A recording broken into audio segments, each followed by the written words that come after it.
show should rather be than right here, right now. When it's too tough for them, it's just right. Buffalo Recap. Weekly insights for Bills Mafia. Come to the Buffalo Bills to playing games like this. It's a great football team with a lot of moral fiber and a lot of character, and they showed it. Buffalo Recap with Jon Helmkamp.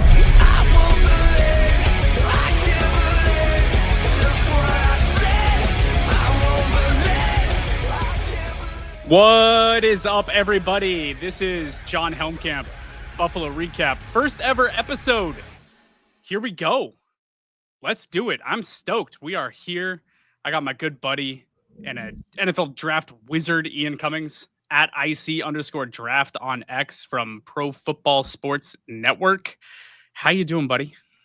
Doing good. I'm trying to recuperate after the NFL draft, as you understand. It's a 3-day marathon. It really is. And this year was particularly hectic, but we got through it. It was a really fun class. I think a lot of really unique storylines, right? But underneath the noise with guys like Shedeur Sanders and all the first round picks, right? There are teams like the Buffalo Bills and many others in the AFC who are trying to, reach the mountaintop and get over the hump and really, become true Super Bowl contenders because they're right on the doorstep. And, seeing if they got the necessary talent to get that done in this class, that'll be something to keep an eye on. But it was a really fun class to follow. It was a really fun, group of players to analyze on tape, and really fun to be talking here with you again. I know it's getting back in the podcast scene. It's always elite, but the intro was spot on. It doesn't sound like you have any rust. So I'm happy to be back with you here today. It's good to talk ball again.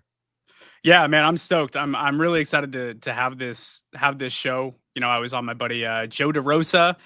I was on his show recently. I've been hopping on there, guesting quite a bit, and some of his comments were like, "Hey, this John guy should have his own show." And a week later, here we are, all polished up and ready to go, and intro and everything. Man, we're cooking. So I'm stoked. I'm really excited. The NFL draft. I guess let's just spend a little bit of time just on the draft as a whole before we go into the Bills draft hall in particular. Mm-hmm. It was a really fascinating class this year. Really interesting the way that the whole draft shook out. There's a pretty consensus top 10-ish guys that went, and it went fairly chalk early. But after that, there were guys that people thought were going to get drafted in the 20s that went in the third round. There were guys that many people pegged as being late day 2 guys that went late round 1. It was just a really kind of wide open draft class. What was your just general take on it, your opinions of the class as a whole, and what kind of led to so much of that, varied opinion on the talent level of the players? Yeah, well, I think the first effect that, and I apologize to the listeners. I was doing so great this entire draft cycle, and now it's summer, right? So you'd think that your immune system, you'd be in the clear, right? And then I guess allergies, man. I've never dealt with allergies before, but now the last 2 days it's hitting, so great timing, right? But I think this class in particular, something that you saw a lot of people talking about was that it was a starter class, right? A lot of guys in the day 2 range that can provide legit starting utility for you. But when you look at the first round group, right, how many blue chip guys are there? Guys that day 1, they're going to be instant impact players. They're going to be some of the reasons that are winning football games, right?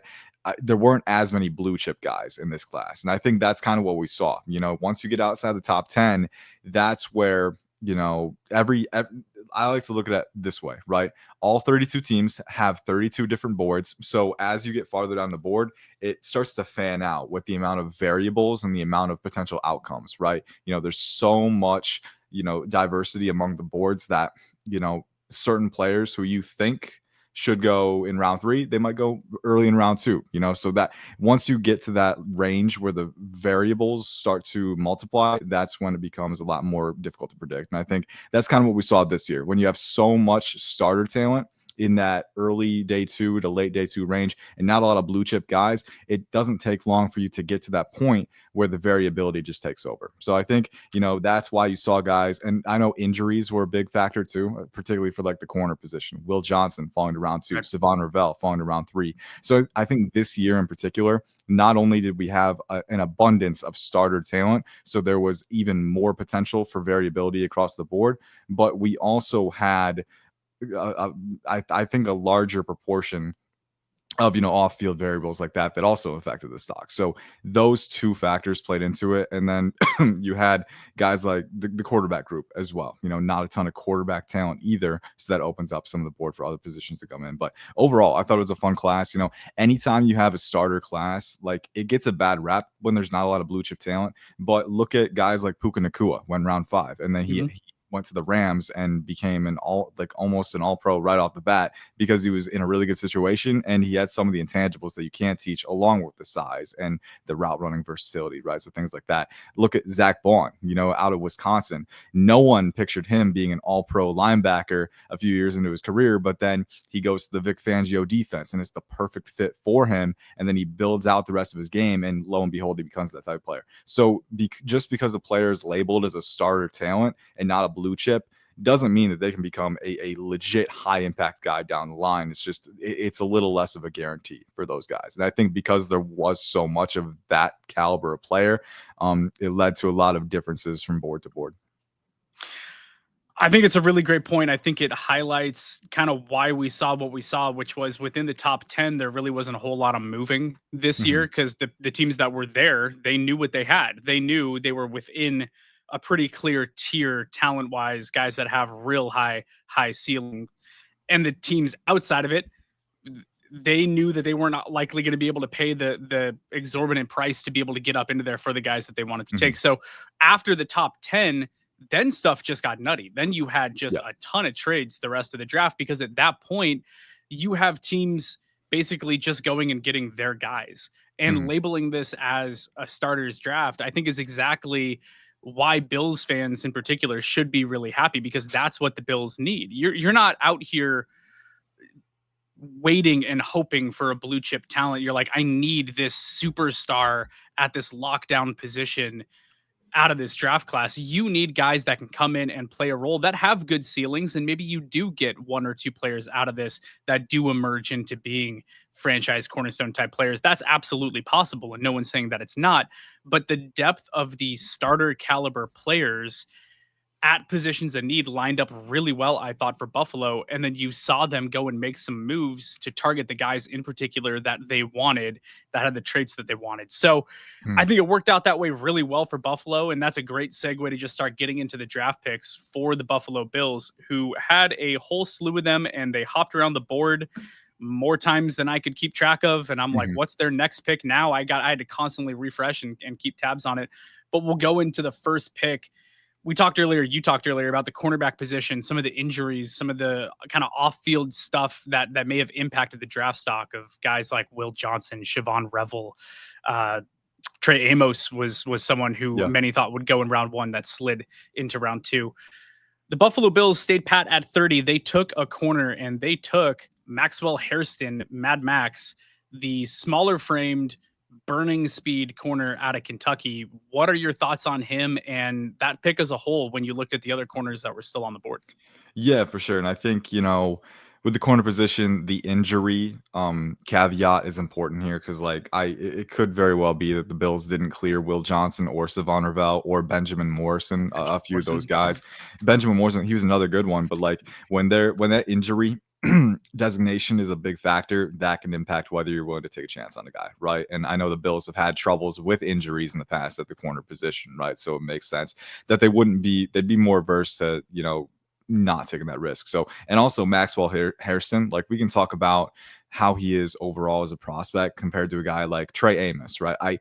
To be honest, I don't know why he fell so far. I was a big fan of his, though, relative to consensus. He was a top 25 player for me. So, but Maxwell Hairston, one thing that he has that none of these guys do, right? And this is kind of, I think, what this was an accelerant for his stock at the very least, was the speed and the quickness. I mean, this dude is supercharged as an athlete. I mean, the 4.28 40-yard dash shows that. But then beyond the recovery speed and the closing speed when he's clicking and closing, I mean, he can close gaps in an instant with that explosiveness, with that range.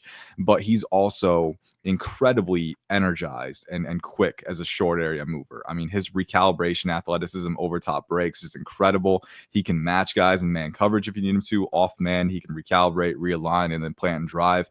And then, he's got the ability to match, recover leverage, and then use that speed to close and make plays on the ball. So I think, his closing speed combined with the hyperactive short area athleticism, the quickness, the hip fluidity as well, the transition freedom, all of those things lend really well to coverage mobility and playmaking range. And those are two things that are incredibly important at the corner position.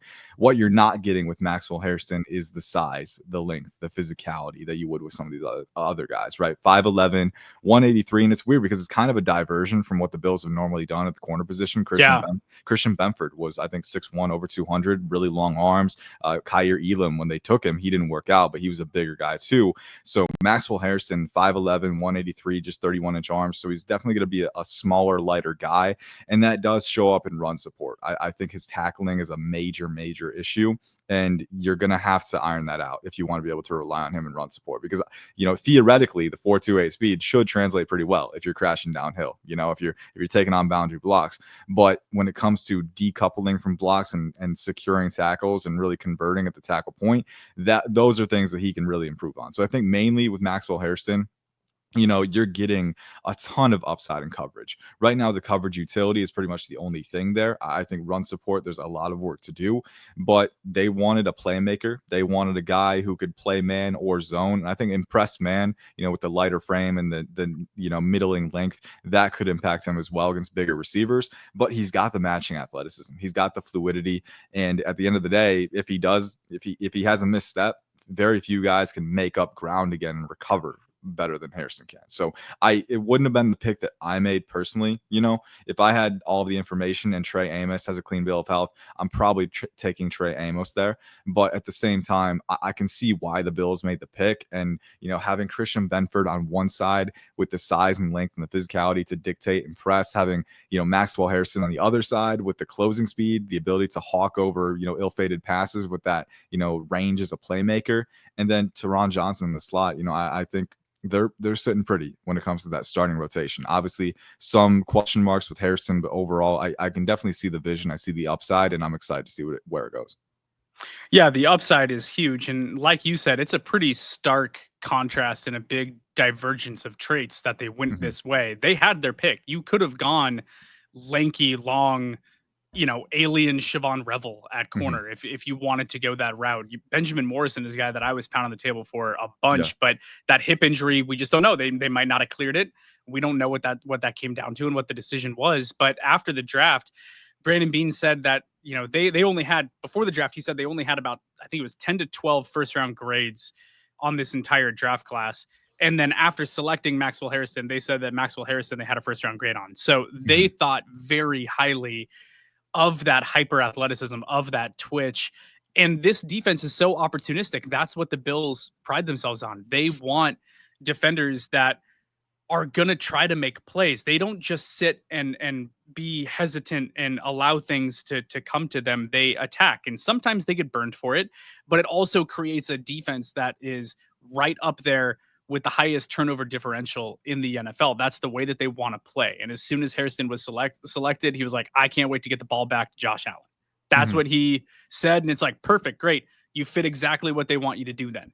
They want you to use that speed, especially when he's in his back pedal, and to put his foot in the ground. And the way that he shoots out of a cannon downhill is lethal. And that ability, I think, out there in the flat, or his ability to play off man and just kind of wait for receivers to come to him, knowing that has the speed to read and react on their break, is something that's, I think, going to bode really well for him. I totally agree about the tackling concerns. That's going to have to get ironed out.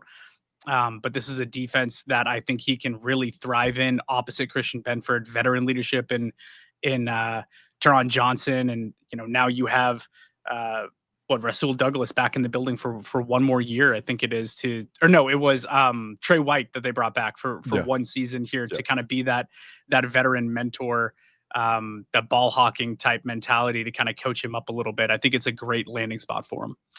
We're going to go on to the next pick. This was a trade up by Brandon Beane to go address the defensive line, which everyone and their neighbor knew the Bills needed and were going to do, and they were going to attack it heavily, and it's exactly what they did.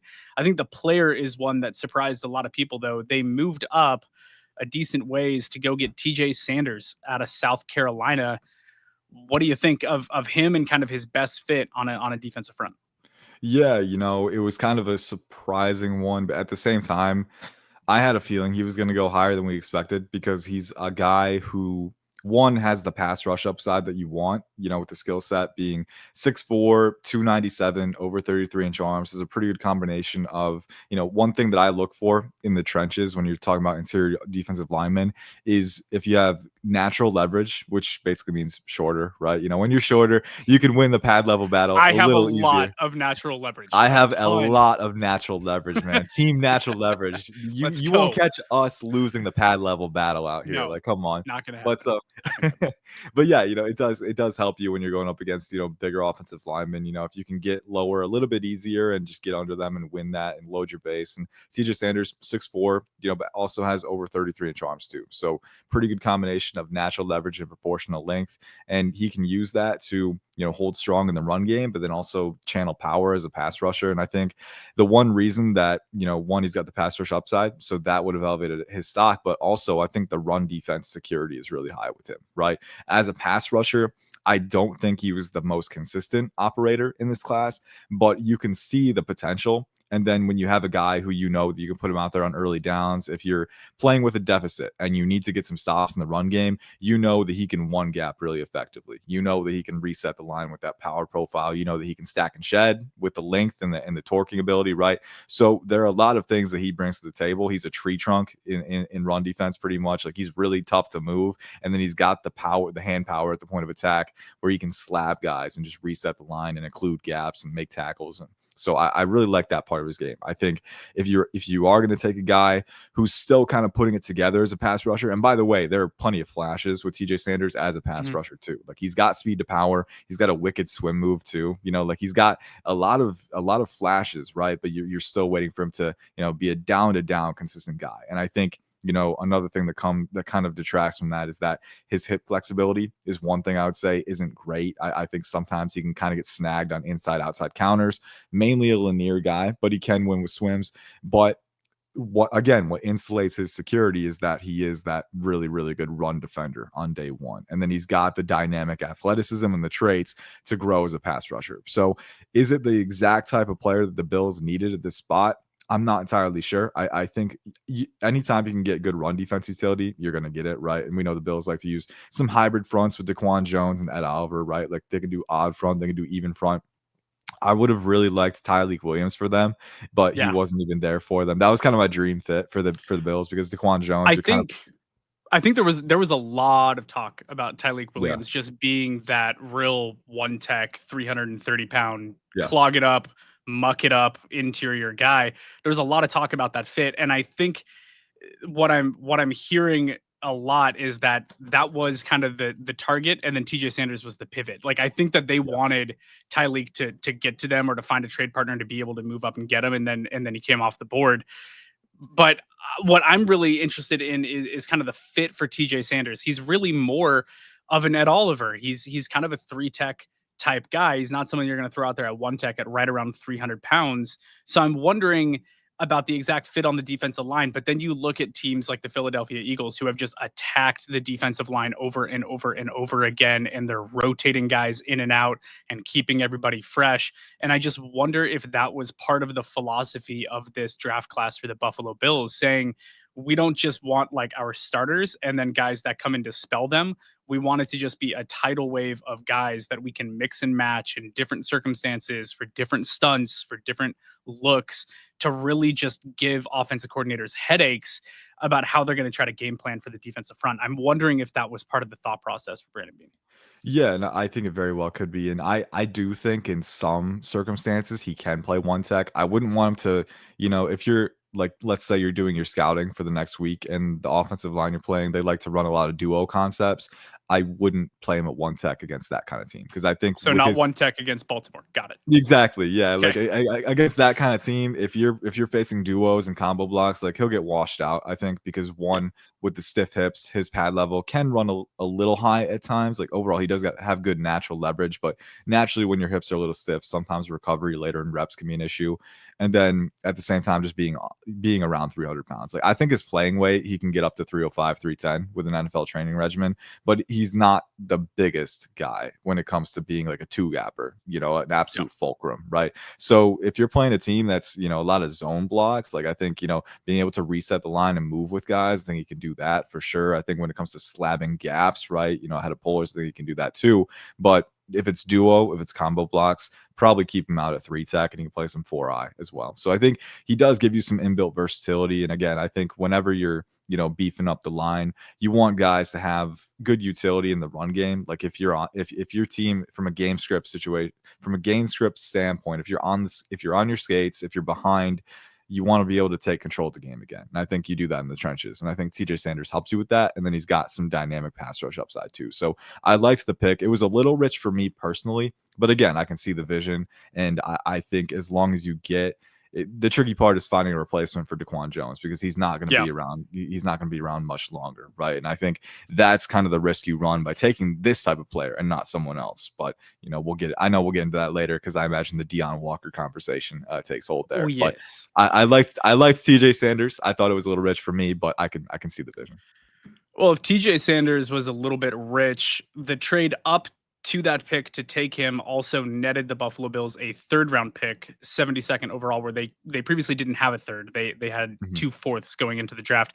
At 72nd overall, they land Landon Jackson, defensive end out of Arkansas, who to me just felt like he was going to be a Buffalo Bill since probably about January. I think that the fit was too natural. He just screams Buffalo Bill to me.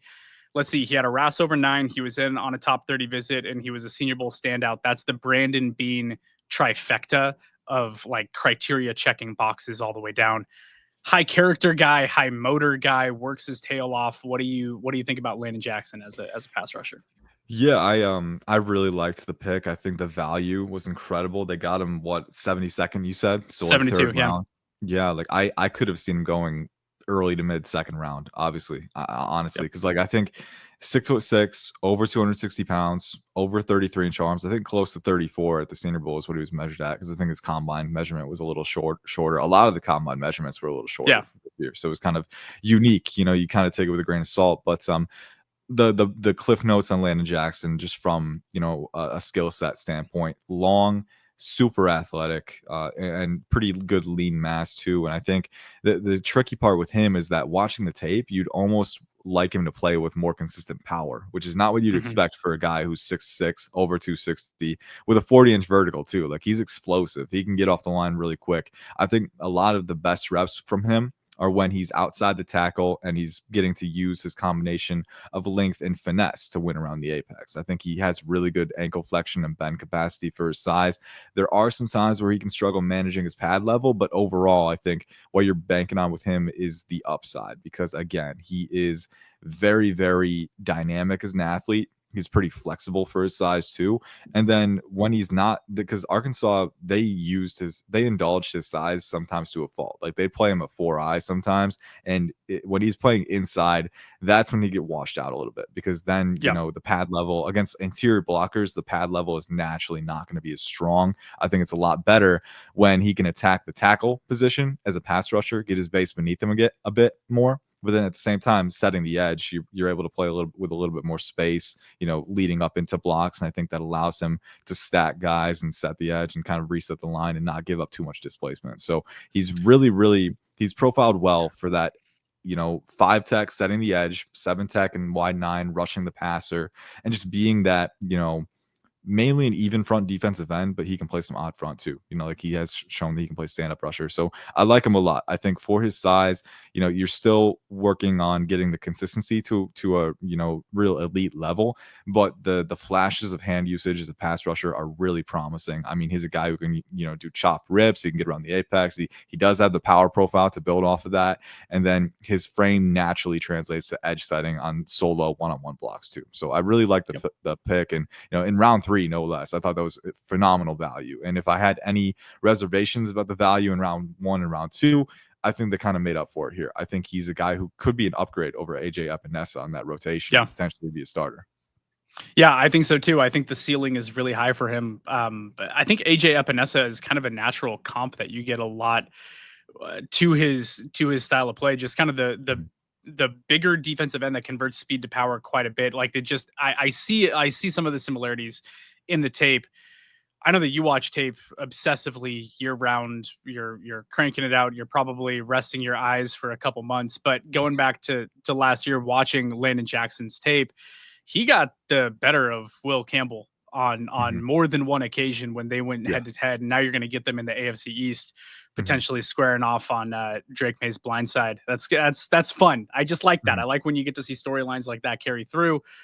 It's kind of interesting. It's almost like Brandon Beane said, "Oh, cool, you drafted this guy to protect Drake May. Well, we're going to draft the guy that gave him headaches, and we're going to put him out there against him." So I think the first 2 defensive line selections of this class, some similar traits. You have a lot of athleticism, a lot of explosiveness, ability to contribute against a run. I think that that's kind of a big thing that this defensive line is wanting to improve on, is that run defense and not getting gashed. And I think that both Landon Jackson and TJ Sanders are both going to help you in your run defense quite a bit. So I love that fit. I love that pick for it. I also think they both give you versatility in terms of alignment, like you kind of talked about. So you're starting to talk about being able to rotate guys in and out, but also being able to mix and match what the fronts look like and based on this situation. And, you know, do you need to go heavy now? Or if it's 3rd and a mile, do you want to go with, you know, a 4-man front of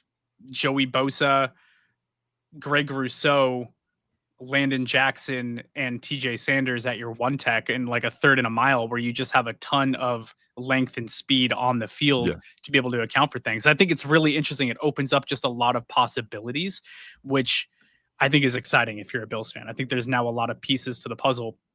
And speaking of pieces to the puzzle, we're going to talk about a very, very large piece of the puzzle, Deone Walker, who is probably the most interesting player selected by the Buffalo Bills this year, and one worthy of a pretty substantial conversation. They get him in the 4th round as a 6'7", 330-pound defensive lineman who can kind of line up all over the place. Interesting journey. Talk to me about what he was early in his college career compared to this last season with the back injury, and how that may or may not have impacted what you saw on tape. Yeah. So, you know, it's kind of funny looking back because he was in a lot of the way too early 1st-round mocks, you know, after his 2023 season. He had 7.5 sacks, 12.5 tackles for loss coming out of 2023. So that's really impressive production for a guy who, like you said, is 6'7", 330. Just a mountain of a man, you know. And watching the 2023 tape for Deone Walker was really fun because there were reps where Kentucky lined him up literally at wide 9 and just let him be a speed to power rusher outside the tackle, a 6'7", 330-pound behemoth, and he's out here, you know, gearing up like the Energizer Bunny with really fast strides and then just bulldozing ahead. Like it was crazy. It was crazy, man. And, you know, it was really exciting. It kind of got everyone in the mood to see what he had to offer in 2024. And then 2024 was not what people expected, right? And I think the back injury played a large part into that too. But I also think some of the limitations of his projection were magnified a little bit, right? And so I think his evaluation is really tricky because what do you do with him? You know, like where do you play him? Because he's 6'7", 330, right? So I you know, hypothetically, and you know, people are going to talk about the athletic testing at the combine because he didn't test nearly as well as people would have expected. Watching the 2023 tape, only a 25-inch vertical, only an 8'8" broad.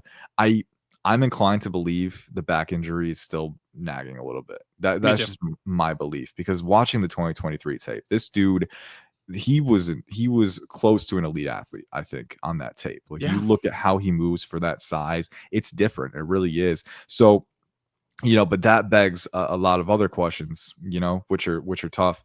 One being, is he going to get back to 100% with a back injury at 6'7", 330, having to play in the trenches in the NFL, right? That's not a really easy position to be in, because we talked about leverage with TJ Sanders at 6'7". Deion Walker, like I loved his 2023 tape, but one thing that bugged me a ton, even going back to that, was that his pad level is sky high. Yeah. I mean, the dude cannot acquire leverage very, very easily at all. I mean, loading his base, exposing his torso all the time, because he just really struggles to sink and get low. And when you have a back injury, I can't imagine how much harder that makes it, right? Right. It's such a physical sport. So I know the size profile would imply that maybe that they plan to play him at nose tackle a little bit. I would nix that idea right away, because I think if you're going to be a nose tackle, you have to be able to get low. If you can't get low, people are just going to wash you out of the play, man, because they can get underneath you. They can drive their legs while you're upright and you're not in a position of strength.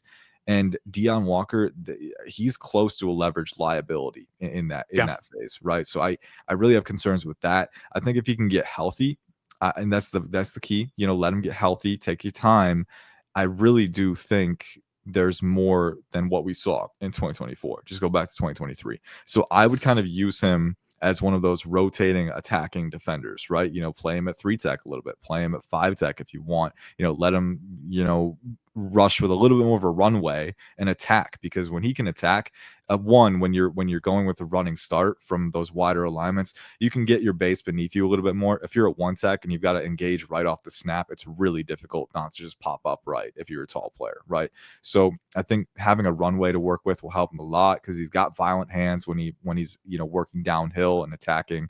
And then I think he's got the alignment versatility. He's shown it before. So I wouldn't really pigeonhole him into a role, and I wouldn't bank on him being the Daquan Jones successor, because I don't think he fits that profile. I don't think his leverage game is strong enough to be an anchor on the inside of the line. I would play him as the versatile 3 tech with some 4-eye, 5 tech, capabilities, and just move him around the front. That's kind of where I would play him, because the leverage to me is just too big of a concern. Maybe he can work on it, right? But it only became more of an issue in 2024. So I'm hesitant, right? But again, we go back. Let's go all the way back to the valuation. I think round 4 was the perfect spot to get this kind of player, because in 2023 the tape was really, really impressive, right? So obviously there are injury concerns, usage concerns, but the fact of the matter is, for his size, he's an incredible physical talent. So if he can get healthy, I think you can try and find a role for him, and you can be creative. At that point in the draft, it's very much worth the risk. Yeah, it's exactly where you take the swing. And I think especially because the pick was already insulated by a couple of defensive linemen selected before.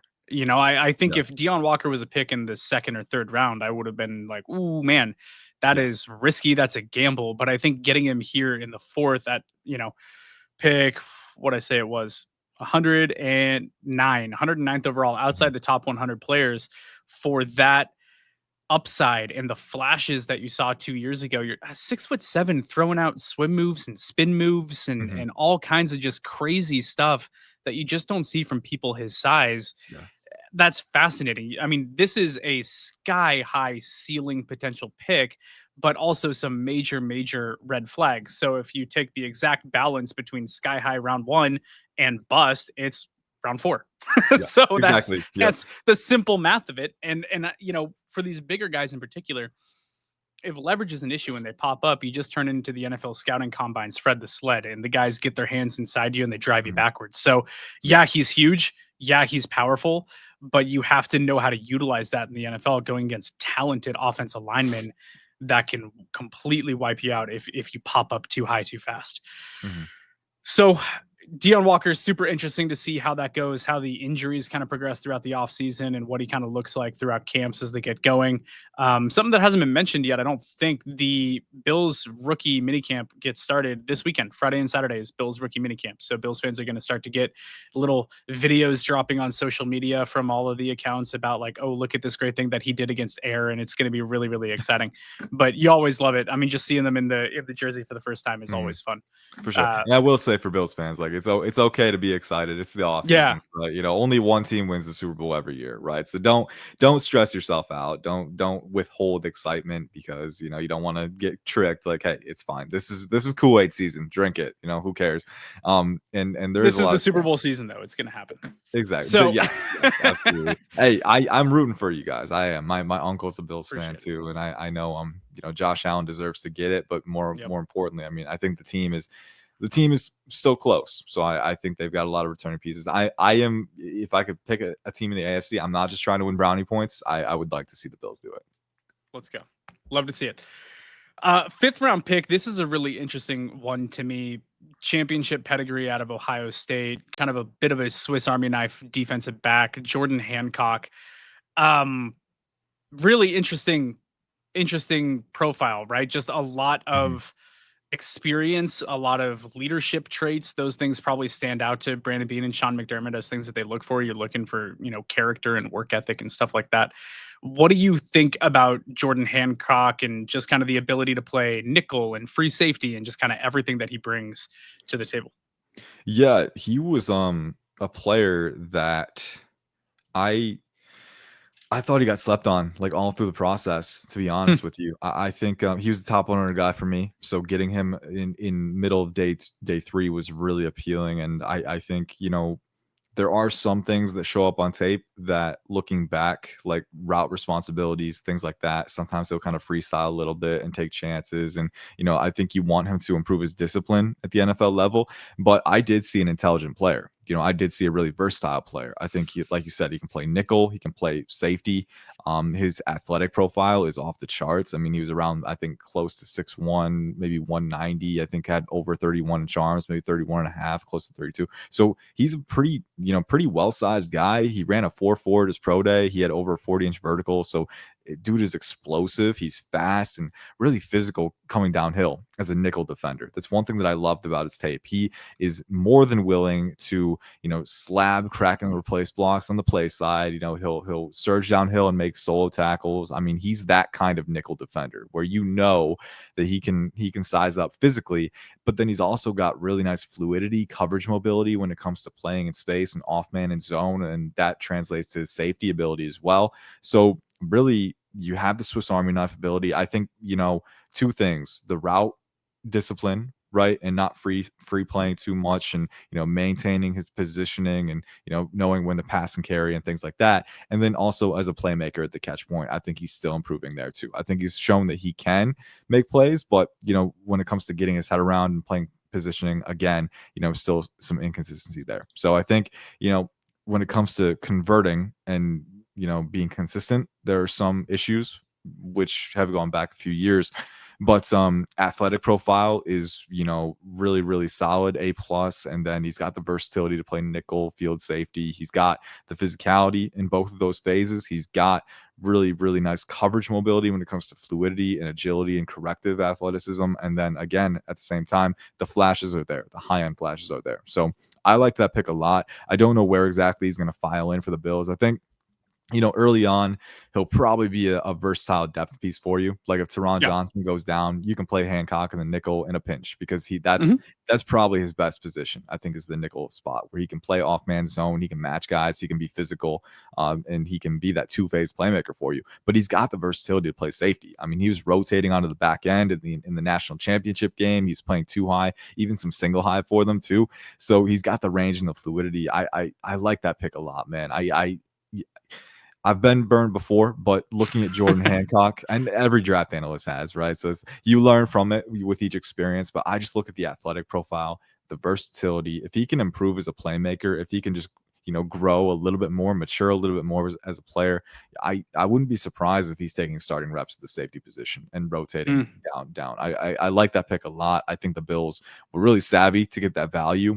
and the perfect kind of depth piece, the perfect kind of let's assume you're a nickel and you're playing 5 DBs a lot of the time, most of the time. I think he's the perfect 6th DB because he can play at least 3 spots in a pinch and be pretty good for you.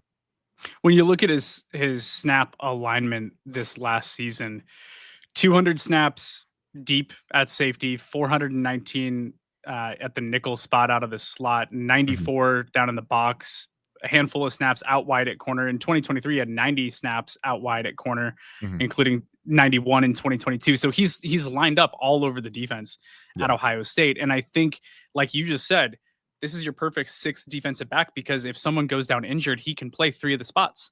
And it's great. You love to have that versatility. He's going to contribute on special teams. He's athletic enough to be out there, running down in kick coverage and stuff like that. He's a really strong tackler, so I could see him getting on the field there.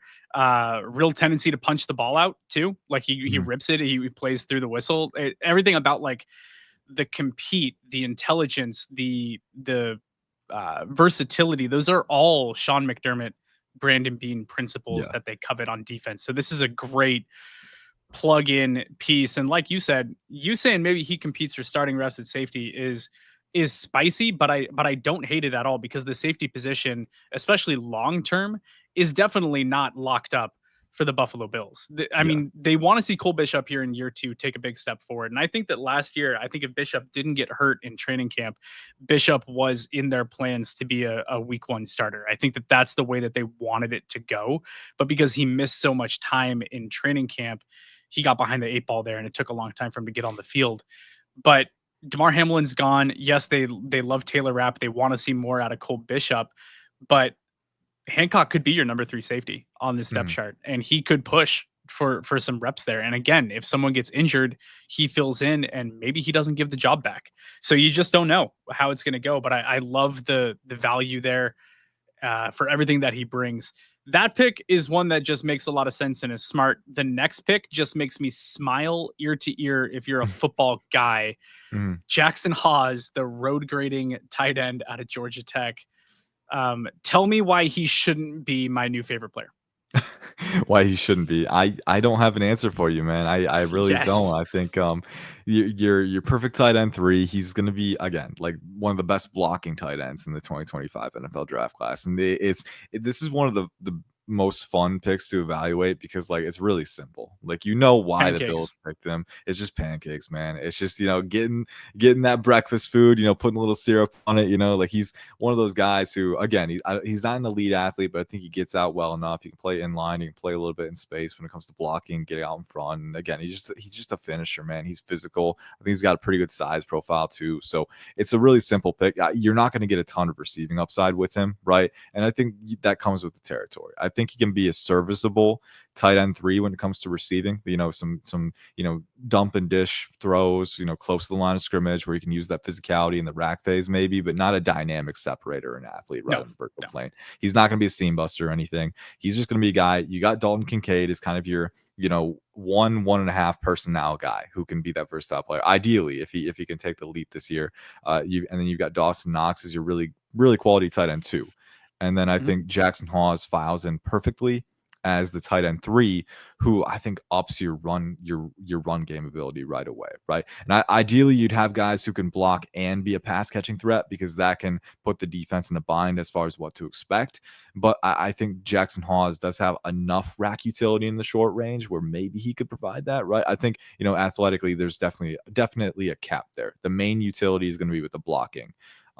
But as a blocker, I think it's always good to have that kind of guy that you can rely on. Someone who can get out in space a little bit, who can play in line and just finish guys and make pancakes, like you said. That's always the best thing. So I like the pick a lot. I think in round 5 is the perfect value for it.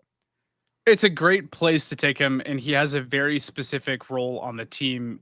He's basically a specialist. Like he's a run blocking specialist, essentially. Like borderline fullback type guy that is just going to lead the way. And this offense loves the ground game. You bring back all of your offensive linemen, including your number 6 offensive lineman, Alec Anderson, who they put on the field more than any other team in the NFL, utilizing that 6th offensive lineman, especially in run plays.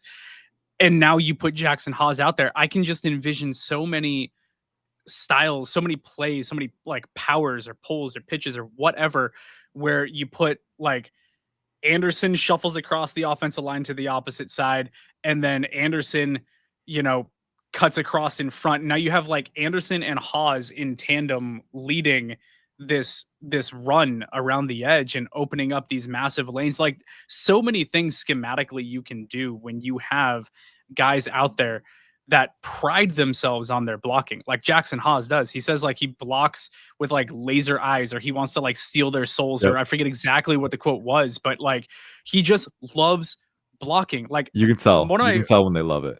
oh, it's my favorite. Like I love Mhm. it so much. It fires me up so much to see a great block, which is total football nerd, but it does. It's like George Kittle a few years. Well, I guess it was probably like 5 or 6 years ago now. There was a clip of him like burying some defensive back at the goal line. I can't remember who the defensive back was, but he like buried him into the ground, rolls over onto his back, and Kittle is clenching his chest, laughing maniacally Yeah. about the block that he just put on this guy. That's Jackson Haas. And that's what I Mhm. want him to do. I want him to just go out there and body people. And when it comes to what he can do as a pass catcher, this is going to be the guy that has been all game long out there pancaking your outside linebacker or your nickel or whatever it is. And you put him out there and it's first and goal at the 2, and you're expecting a Josh Allen quarterback sneak, and it's play action. Jackson Haas is wide open in the corner of the end zone because no one thinks that he's going to run a route. And one of his 4 catches on the season goes for a touchdown. Yep, exactly. He's kind of the guy who you can just, play fakes, get him into the horizontal space on drags and things like that, and just like let him feast on the misdirection that comes from threatening the run, and threatening the run dutifully with a guy like Jackson Hawes, who is a legitimate threat as a run blocker. I think it's a great pick with that value, and ultimately gives you something that you don't have in that tight end room soon, which is really nice. Love it. Okay, 3 more players to get to here on the Buffalo Bills draft board. Let's try to wrap 3 players in 10 minutes. We'll go Yep. a little bit quicker on the pace. Dorian Strong, cornerback out of Virginia Tech. For me, I thought this was a top 75 to 100 player on the board. I don't understand why he was still around at 177. I was driving home from Green Bay during day 3 of the NFL draft, so I obviously didn't really have the big board. I couldn't see who all had gone and stuff like that while I'm driving. And I just heard that they selected Dorian Strong, and I was like, he's still available? Like, I thought he would have been long gone by this point. Tell me why Dorian Strong was still available late into the day on Saturday. Yeah, I mean, it could have been a number of issues. I think, maybe the physical profile, teams weren't in love with that, which again, I don't think it's a bad physical profile by any means. I think 6'1", obviously a little bit lighter for that size at 185 pounds, not the longest guy at that size with around 31-inch arms. But again, I think, and also not the fastest. He ran a 4.5 40-yard dash, 1.55 10-yard split, 9.8 broad jump, 36-inch vertical. So again, not elite athletic testing. And that might have been the separator in this class. There were a lot of guys who I think fell farther than they should. And Dorian Strong, to me, you look at the tape, and I think one thing that really stood out to me, going back to like 2022, even, because he's been starting for a long time, the coverage mobility. I mean, he's so, fleet-footed and fluid and just really, easy moving. He's really light on his feet, and he can transition very quickly. He's got some man coverage ability, but he can play some zone too, just really fluid, instinctive player, and he's got playmaking ability too. So in the Bills rotation, I don't think he sees too many starting reps right away, obviously, because we talked about the trio earlier. You've got Max Hairston, you've got Christian Benford, you've got Teron Johnson, but I think Dorian Strong is phenomenal depth in round 6, because you said he's a top 75 100 player. He was definitely more of a round 4 guy for me, but like he would have been one of the first names that I've been considering on day 3. Like I would take him in the top 120, top. So I think looking at that, he gives you pretty good schematic versatility as far as man, off-man zone, and the coverage mobility is really appealing with him. He's a little bit lighter. He's not the most dynamic athlete, but I think he's athletic enough, and ultimately, his brand of mobility is really appealing because he can recalibrate quickly, he can transition freely, and he can make plays at the catch point. I think he's a guy who gives you a pretty high floor as a rotational, as a backup, and I think just improving the depth at one of your premier positions, that's never a bad thing in round 6. So the value was great. I think the pick was great, and I don't think it's going to be something they regret because he kind of boosts the security there. If you're going to be a day 3 corner, getting drafted to a Sean McDermott defense has to be about as good of a scenario as it gets for your development in the NFL. So I think you're looking at him as a developmental corner with a lot of traits and upside and physicality. I think he's really physical with wide receivers that he matches up with. And that can cause kind of pause from quarterbacks. Like, do I go that direction because they are so locked up? I think that it's a really interesting pick. Great depth. We'll see how he develops and works his butt off. Remember, Christian Benford was a 6th-round pick also. So we'll see. This coaching staff is going to give reps and give looks to everybody. And if he makes his claim and if he works his tail off and proves that he has, the desire to continue to develop and the ability to do so, then everything will be in front of him to carve his own path into the team. Yep. Round 6. They finally address offensive line because offensive line was not one of their biggest needs in Chase Lunt out of UConn. To me, a really interesting offensive lineman. And if I'm the Buffalo Bills, I give a developmental offensive lineman to Aaron Cromer every single year. Let him pick. Go watch the tape, have him pick and be like, that's the guy that I want. Cool, great. Go take him and see what Cromer can do with him. To me, that's what Chase Lunt is here, as a developmental depth offensive lineman. Where do you think that he best profiles in the NFL? Yeah, I honestly, he's another guy, kind of like Dorian Strong, another guy that I would have been considering in round 4. I Nice. think honestly, he's one of the best pullers in second level blockers that I've seen in the past like 2 or 3 years. Nice. Like he's incredibly athletic, incredibly rangy. He's explosive, really light on his feet again, but he's got pretty good, when it comes to adjusting his tracking angle. He's not just a vertical guy. He can go horizontal and then upfield and drive defenders out of the play. One of the most free-flowing athletes at his size, being 6'7.5", 304, 32, I think 5'8", so a little bit under 33-inch arms. That's kind of what the downside is, kind of an unorthodox build, being a little taller than you'd prefer, but also shorter arms than you'd prefer, right? But that kind of mold has succeeded at the NFL level. I look at Luke Goedeke over in Tampa Bay. He's become a really solid starter, and he was one who wasn't the longest guy in spite of his height. So Chase Lunt, to me, like, I see a guy who definitely needs to up his play strength a little bit and add more mass to his frame. But being 6'7", I thought leverage was actually a pretty nice strong point of his tape. I think he has really good knee bend and leverage acquisition. I think he's really balanced as a pass protector. The hand precision and hand strength is definitely an issue right now against NFL rushers, but he is really light on his feet, really light on recovery. And then in the run game, I mean, again, one of the best pullers. He not just with range and athleticism and flexibility, but also, landmark IQ, knowing how to get to his spot and then driving through defenders. He's always turning his legs. So I like the pick a lot. And I think they needed, offensive line, not a huge need, but you could argue they needed more depth at tackle. I think Chase Lunt definitely gives them that. And then with Spencer Brown, I mean, they've proven they can develop high caliber athletes at the offensive line position. And Chase Lunt is exactly that. So I like the pick a lot. Again, phenomenal value in day 3. That's kind of a common theme for the Bills, man. I think Jordan Hancock was my favorite pick of the entire class for them. And then getting Chase Lunt, Dorian Strong, I think they played the board really well in an area where, people sleep on day 3 picks, but you can really make some money with these guys. So Chase Lunt, liked the pick a lot. Again, probably not an early path to starting. Definitely not an early path to starting with Spencer Brown. But if someone does go down, I think you can feel comfortable knowing he's going to be a really good player in the run game on wide zone and outside zone blocks. And then there is some potential as a pass protector too. I think what you see all through the draft for the Bills is that they drafted their scheme, right? You look at the Jackson Haas pick, you're drafting a guy that can pull and move and block in zone running schemes. And you look at the Chase Lunt pick in the same way. This is a guy that you can get out in space, and he's going to do it incredibly well and get to the next level and open things up for your rushing attack. I think that this team has an identity, and they continue to invest in that identity. And I don't think that there's any mistaking it.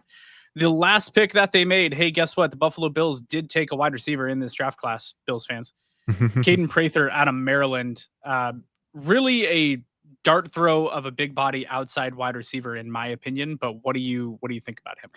Yeah, I think he fits the profile of like the Justin Shorter that they took. Yep. I think a couple years ago. This late in the draft, you're not going to get a bona fide X receiver. I think Caden Prather is as good a dart throw as any, though. I wasn't super high in the player. I think one thing that he does bring to the table, again, like you said, the size speed component. He's, I think, around 6'3.5", 204 pounds, 32-inch arms, and ran a 4.46 at the NFL Combine. So he's got that vertical speed for sure. And I think on tape at Maryland, the reps where he shines the most is where he can use that speed and that size to kind of carve through zone looks and find space and then make catches in the intermediate range. I think he's one of those guys who, isn't the most refined route runner. And I also don't love the hip sync as well. I don't know if he has all of the building blocks that you would want. But again, he's a size speed guy, and he was reasonably productive. I think he exceeded at least 500 yards receiving in his final 3 collegiate seasons. I think he maxed out with like over 600 in 2023. So again, not an elite receiving prospect, kind of one-dimensional as that size, speed, vertical guy, but has some measured upside. And you get a guy with that combination of tools into your receiver room, maybe you can make him into something more. But I think the Bills right now, they've got a lot of mouths to feed a wide receiver. They're just getting someone to develop. Yeah, I think that the one thing that he does have going for him is that he does fit a different mold than what a lot of their room looks like right now. You have a lot of separators. You have a lot of smaller guys that can create their own opportunities. You don't have a lot of these guys on the outside. I think the Justin Shorter poll by you is just a way to tease Bills fans so much, because he had like a cult following in this fan base. As someone that they wanted to see get an opportunity, and they're like, this could be the next DK Metcalf. And it's like, no, he's not going to be the next DK Metcalf, and neither is Caden Prather. But you don't have a lot of these guys that have the length and the kind of expertise, if you want to call it that. It's really the strength of his game. One, finding space in zone, but also his ability to go get the ball when it's in the air down the sidelines. Like, that's where this is someone that Josh Allen can just put the ball up to. And Prather does a good job, in my opinion, of his body control down the sideline, positioning himself, creating like space to the boundary for him to finish a catch is something that I saw him do multiple times. Obviously not at a super high level. Otherwise he wouldn't have been a round 7 draft pick, but it's there a little bit. It's a developmental guy that you're going to bring in and see if maybe he carves out enough of a role to make the roster. I think that most likely he's on the practice squad. I don't think he's going to crack the 53, but this is a, big boundary wide receiver that, you continue to work with and see what happens. Yeah, for sure. I think just getting depth, developmental ability, again, in round 7, the opportunity cost is really low. So you just get the guys that you want to develop and get in your room. Well, that's the Buffalo Bills 2025 NFL draft class. I know that there's been a lot of talk about it. There's been a lot of talk about the different directions that were taken or not taken. A lot of Bills fans clamoring for the early wide receiver, which to me never made any sense in this draft class. I love it. I love what they went out and they did. They identified needs and traits that they wanted, and skill sets and a personality that they wanted to embody, especially on the defensive side of the ball. And they went and they got it. You got guys that are athletic, that can move, that can play multiple positions, that can fly around, that have a lot of upside. And I think that this has the potential, and we won't know for a couple years, but it has the potential to be, in my opinion, the best overall draft class that Beane has selected in Buffalo. I think there's a lot of meat on the bones with these selections, with this TJ Sanders, or it's Landon Jackson, or it's my new favorite player, Jackson Haas, pancaking, corners into oblivion. It's a great draft class, in my opinion, that fits direct positions in need with players that can carve out immediate playing time. And I think that as a Bills fan is all you can hope for. Yeah, I like a lot of the picks, and I think especially in day 3, I think the value they got was really good. I think in day 1 and 2, you could argue that they definitely played their own board, not the consensus board, right? But I think Maxwell Harrison, again, dynamic athlete, a playmaking threat, right? TJ Sanders, again, really solid in the run game, upside in the pass game. Landon Jackson, really solid in the run game, upside in the pass game. I think Deion Walker, if you can use him the right way, I think he's got a really really exciting projection, right? So I definitely think there's an element of prove it with the Bills now, right?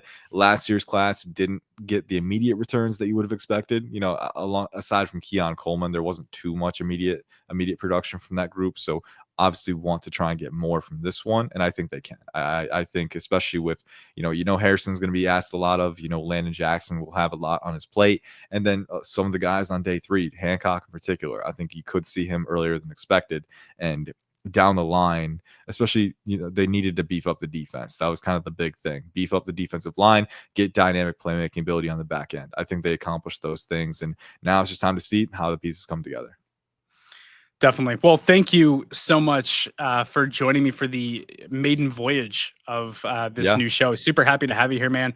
Always a pleasure. This guy lives out in my neck of the woods, close-ish. We gotta meet up sometime soon. Yes, sir. And hang out again. But thanks for joining me. Tell the people where they can find you, what you're working on, what you're doing, all that fun stuff. Yeah, so you can follow me at IC_draft on X, formerly Twitter. I'm gonna keep calling it Twitter. I'm not gonna change that. But it's always been Twitter to me, man. But you can follow me at IC_draft. We're on to 2026 now. It's kind of crazy. I am gonna take a vacation. I promise. I've got one on the schedule for next week, and then I'll take a week off after that too. So we're definitely gonna take some deep breaths, recalibrate a little bit, but already looking ahead. The draft is a year-round thing, it always is. So but it's fun. I'm auditing my grading scale, trying to find some ways to change it, make it a little bit better, and I'm just kind of looking at players now. So we're always working. It's the name of the game. It's a grind all the time, but it's always fun. Always. If any of you have any draft questions, feel free to hit me up. And also I help curate the mock draft simulator on the PFSN site. So if you have any ranking suggestions, feedback, hit me up with that too. That's all. Thank you for joining me, everybody that is watching this. Super excited to be here. I will be live at this time at 8 p.m. Eastern every Wednesday until the season starts, and then I will be going live the day after every Bills game in season, bringing on all kinds of amazing guests like Ian and all kinds of other people that I'm still bugging to hop on here. Thanks for joining me, guys. This is Jon Helmkamp with the Buffalo Recap, and I will catch you guys next week.